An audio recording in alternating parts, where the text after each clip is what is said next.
Muchas gracias. Buenos días. Es un gusto estar acá. Agradezco a Gustavo y al equipo de Fasecolda. Difícil, no sé si difícil o fácil ir después de Ana, que ha marcado la cancha. Vamos a ver si puedo agregar algo de intuición a la conversación. América Latina y el Caribe es una región que no crece. Ana les mostró cómo está estancada. Cuando uno mira los números es realmente deplorable. Entre el año 2000 y el año 2022, América Latina, el PIB de América Latina creció en promedio a una tasa de 2,5%, y cuando uno mira el PIB per cápita, que es el que nos importa cuando pensamos en desarrollo, creció a una tasa promedio de 1,5%. Colombia un poquitico mejor que eso. Y cuando uno mira los últimos 10 años, tanto el crecimiento del PIB como el PIB per cápita se acercan a 1%. El del PIB per cápita se va a 0,7% en promedio. Esta es, yo pienso, el comienzo de la tragedia de América Latina. América Latina es la segunda región más desigual del mundo después del África subsahariana. No hemos logrado defender la consolidación de la clase media. Incluso durante la pandemia no pudimos defender a la gente de la caída de la pobreza y no hemos podido erradicar la pobreza. Escenas como estas de trabajo infantil y de rebusque son normales para nosotros en la región.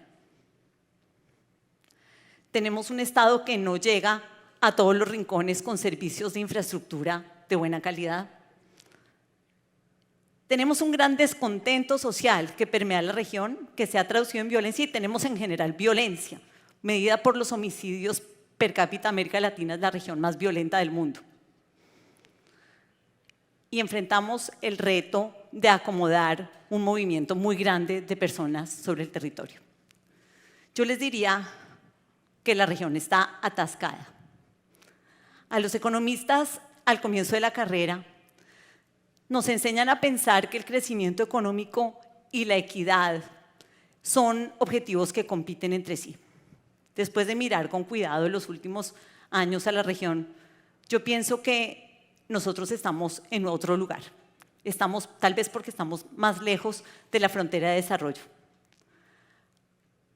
Hay factores que están contribuyendo a la vez a hacernos crecer poco, a tener baja productividad, a ser desiguales y a tener mucha pobreza. Y políticas que podrían impulsarnos en la dirección correcta en todos los frentes. Yo hoy voy a hablar de una de ellas.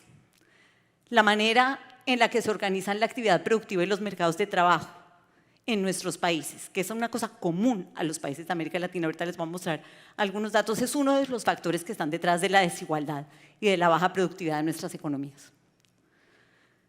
No sé si tenemos conciencia de esto, a mí los números me impresionan, pero tenemos una proporción supremamente alta de personas que trabajan solas por cuenta propia o en negocios chiquiticos de menos de 5 trabajadores. En la región, 53 de cada 100 trabajadores están en este grupo y solamente 20 de cada 100 trabajadores trabajan en negocios de más de 50 trabajadores. La empresa promedio de la región es una empresa miniatura. Por aquí, en el extremo alto, tenemos unas empresas gigantes, unas poquitas, y la verdad es que no tenemos empresas grandes, medianas ni pequeñas en la región. Uno de los efectos de eso es que por acá en el extremo alto hay mercados con muy poca competencia. Y por lo mismo, a pesar de que en el extremo alto del sector empresarial tenemos mayores productividades que en la cola baja, nuestras empresas gigantes tampoco son unas empresas que puedan competir en términos de productividad con las de otras partes del mundo. Uno pensaría que les hace falta la presión de la competencia por la ausencia de esa gran capa. La otra cosa que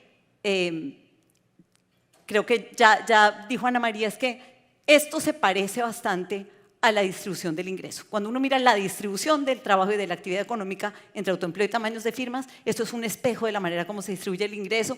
La gente que está trabajando solita o en negocios miniatura es la gente que está en los quintiles bajos de la distribución de ingreso. La gente que está en las empresas más grandes es la gente que está en la parte alta de la distribución de ingreso. La informalidad laboral es altísima en la región. una alta proporción de trabajadores no realiza aportes al sistema de seguridad social para tener protecciones contra los riesgos que enfrentamos todos, de salud.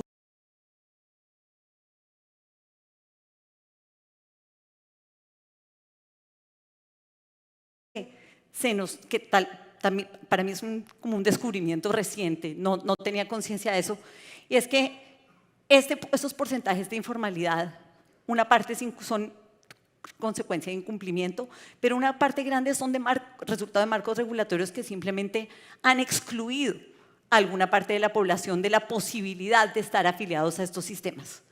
En América Latina, y acuérdense que Colombia siempre es el país promedio más parecido a la región, el 40% de la informalidad no es evasión. El 40% de la informalidad laboral ocurre porque el sistema colombiano exige que para estar vinculado al sistema contributivo de seguridad social, los trabajadores independientes, o sea, esa cantidad que trabajan solitos, coticen por encima, teniendo como base de cotización el salario mínimo, pero resulta que el 50% de la población en Colombia gana menos del salario mínimo. Entonces, esa es una gente que no está evadiendo y que si quisiera voluntariamente cotizar, tendría que cotizar sobre el salario mínimo. La cuenta que yo he hecho es que si uno se gana medio salario mínimo y tiene que cumplir con lo que le manda la ley, uno tiene que aportar 2/3 de su salario al sistema de seguridad social. Calculen, pero esto es así a lo largo de la región.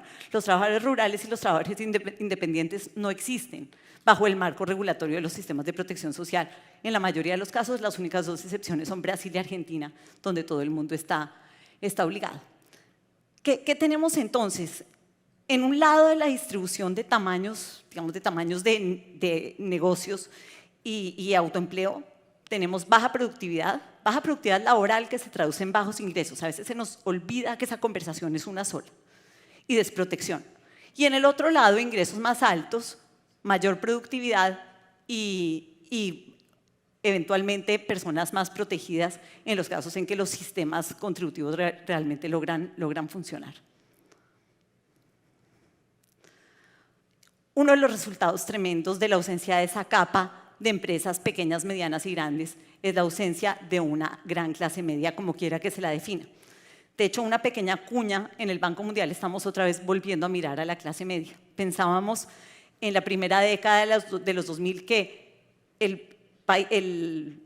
la región tenía un buen desempeño, que había un grupo de gente que realmente estaba logrando salir del riesgo de caer en la pobreza, y hemos visto que eso se truncó. Y es un buen momento para revisitarla, pero entonces uno se pregunta cómo la definimos.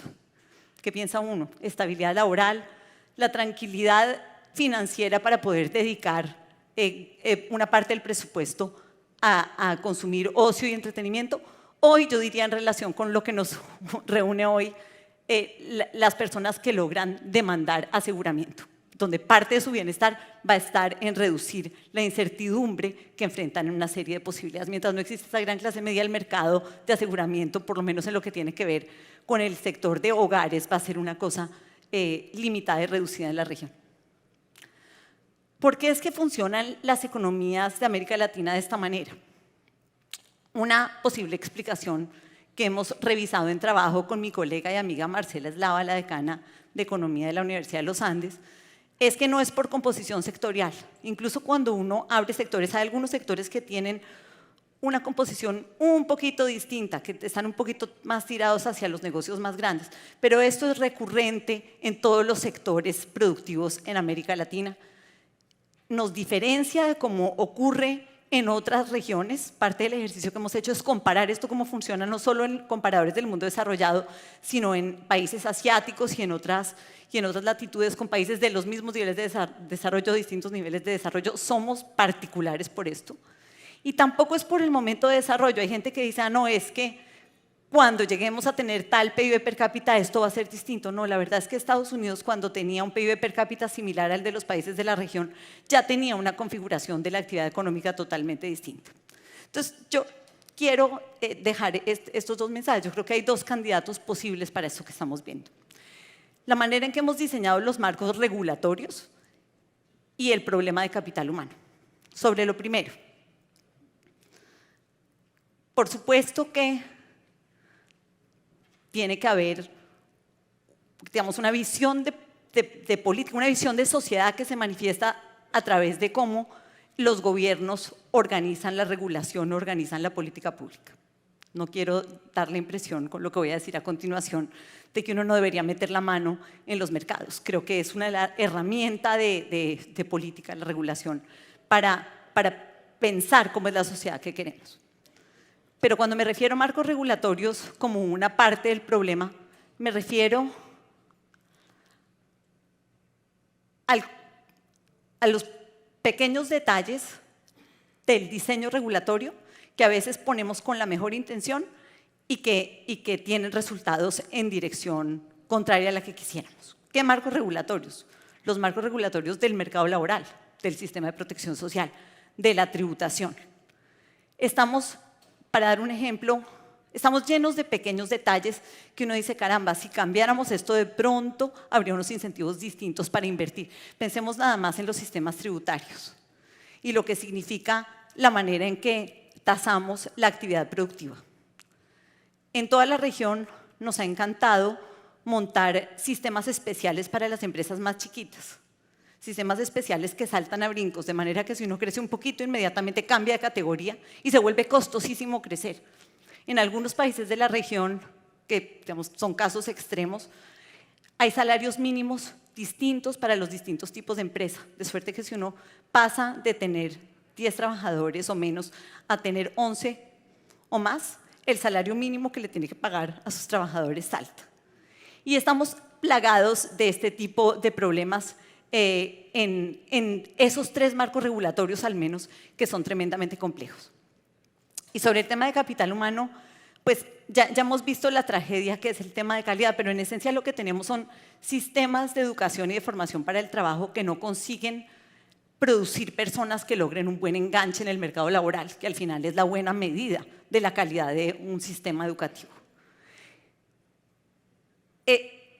Mucho más cuando vienen tantos cambios en la economía y uno necesita una mano de obra en capacidad de aprender, de pensar, de adaptarse.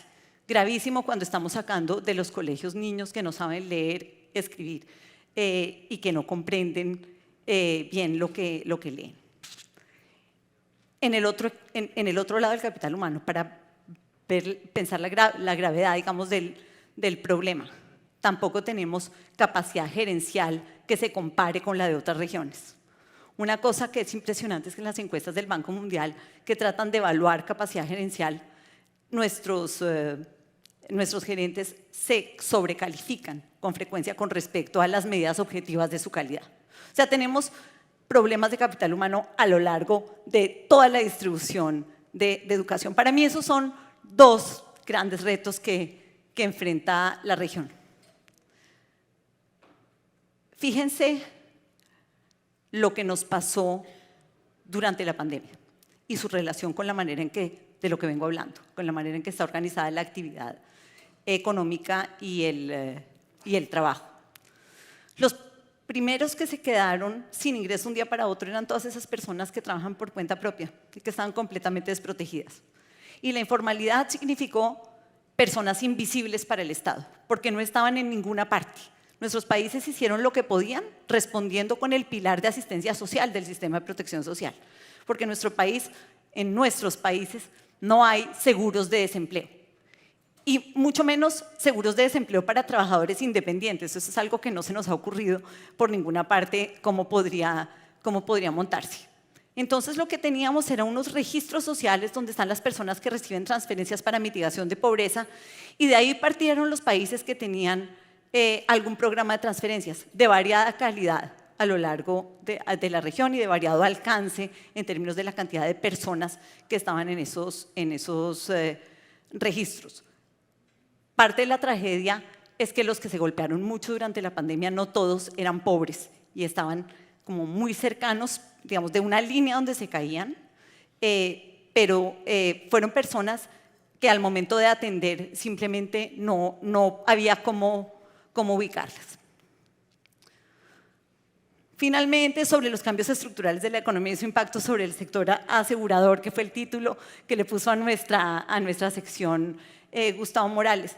Cuando mi primera reacción fue, ojalá haya cambios estructurales. De lo que les he mostrado es que necesitamos cambios estructurales, necesitamos que se transitar a un mundo donde la producción, la actividad se organice distinto, necesitamos seguramente una composición sectorial distinta, necesitamos sistemas tributarios donde haya cambios estructurales y no todo el peso del recaudo tributario recaiga sobre el sector empresarial, sino recaiga más sobre las personas de manera que tengamos aire para poder invertir y crecer. Entonces, eso es lo primero. Lo segundo, el rol importantísimo del sector asegurador y un poco un mensaje de que hay que despabilarse, digamos, la reducción de la incertidumbre es clave para que haya inversión y juega un rol potencial en mejorar la calidad de vida de las personas. Estamos en un mundo donde yo creo que al sector asegurador le hace falta iniciativa privada, estamos un poco jugando el juego que nos plantean los gobiernos y tal vez esperando que los mercados se comporten como los de países donde ya hay una gran clase media establecida. Hay una ruta y hay que pensar uno cómo la juega. Yo hablé de seguros de desempleo, pero piensen, por ejemplo, en aseguramiento en salud. ¿Por qué diablos no existen en el mercado pólizas con diferentes niveles de coberturas que permitan entrar en conversaciones con los gobiernos sobre cómo los gobiernos podrían subsidiar parcialmente las pólizas de la gente de menores ingresos? Algo donde haya más proactividad del lado del sector asegurador sería mi propuesta. Lo último es más una pregunta. Cuando uno mira el tema del cambio climático y uno piensa, ¿cómo asegura ese riesgo? Yo creo que estamos enfrente de unos riesgos inmensos y crecientes que para mí no son claramente asegurables. Cuando uno piensa en el tema de violencia, cuando uno piensa en el tema de lo que se viene en destrucción climática, a menos que el mundo cambie muy rápido, que no sé cómo va a ser, yo francamente no tengo ni idea cómo se hace aseguramiento ahí y creo que es importantísimo pensar cómo se haría o qué pasos tienen que darse para que sea posible asegurar, así sea parcialmente, este tipo de riesgos. Con esto voy a parar. Muchísimas gracias.